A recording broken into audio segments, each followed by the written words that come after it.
Without further ado, our first speaker, I met her at South by Southwest outside an ice cream truck. She works at YouTube curating comedy, and she's also a stand-up comic. So please welcome Lauren Siegal.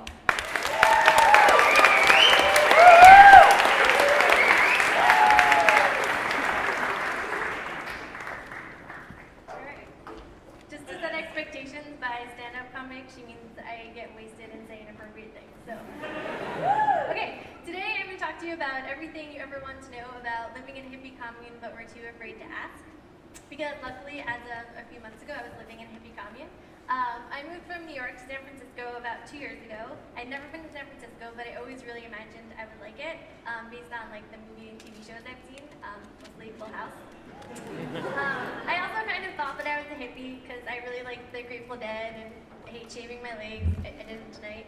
And I'm really a big fan of overalls. I think they're important. So I had this kind of idealistic view that I was going to move to San Francisco, live in a hippie commune, and like everything was going to be far out, and thought people said far out. There's actually a picture of the actual commune that I lived in, and you can see from the outside it looks normal. But what happens inside is going to blow your mind, so when you guys are all sitting down. And I just want to in case you guys really were thinking about living in Hippie Commune, you shouldn't listen to this because it turns out, from my experience, that hippies kind of suck. It's not that awesome. To be fair to the hippies, though, I did kind of misrepresent myself when I went to the interviews. I dressed like that. And there were more interviews to get into the Hippie Commune than I had to go through to get into Google. It was that serious. But the people there were actually really nice at the beginning. There were 8 of us, including myself, and we had all these rules, but everything really was all about the food. So every day, someone had to cook a different meal, and the rules were that it had to be vegan, of course, organic, and you could only use the ingredients that were in the kitchen. So it was like a lot of tofu and quinoa. And I don't cook, so I had this amazing idea that I would just go to Trader Joe's and buy those pre-packaged Indian food cartons, and which are delicious. So whenever it was my turn to cook, I would just open them up and throw them in the pot, and if someone came around, I just put some salt and be all bam. And then I would throw them away so nobody could see, except one time I threw them in the compost instead of the recycling. And they found out when they were composting and flipped their shit. They thought I was poisoning them with preservatives, which I kind of was. But the cool thing, well, it wasn't even that cool, but every week we would have these community house meetings where we would all sit around, and it was the time that everyone could just talk about whatever was on their mind and just get everything out there. We talked about our auras a lot too, and these meetings would last from 4 to 8 hours. I'm not lying, because people had a lot of feelings in the house.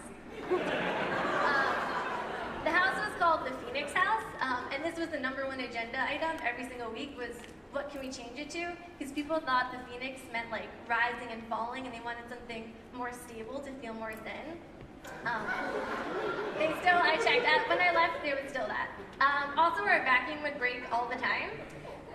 And instead of buying a new vacuum, we would take turns every Tuesday. It was garbage day, and we would go out before the garbage man came and see if anybody was throwing out their vacuums, and if they were throwing it out, we'd take it back to the apartment. We also had to enlist this rule that you could only have one homeless person over a week, and unless he was your boyfriend, which happened, and then he could have a friend. But the thing that really was and then there was the whole toilet paper incident. And we had to use organic toilet paper, but one dude was getting a rash from it, so we had to have a debate if it was more important for him to get rid of his rash or to save the environment. And we went for the environment.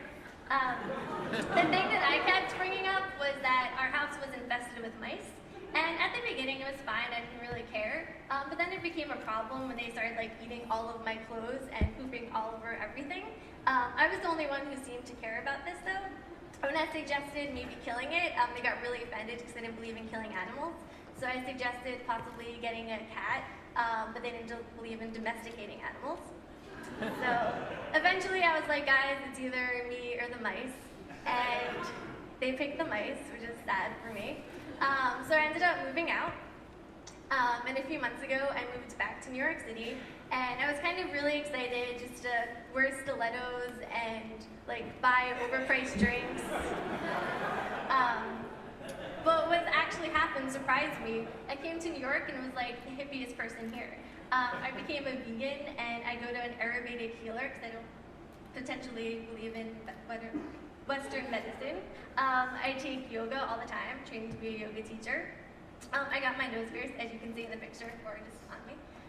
So the moral of the story is, if you're going to live in a hippie commune, you have to just know that once you leave, you never really leave.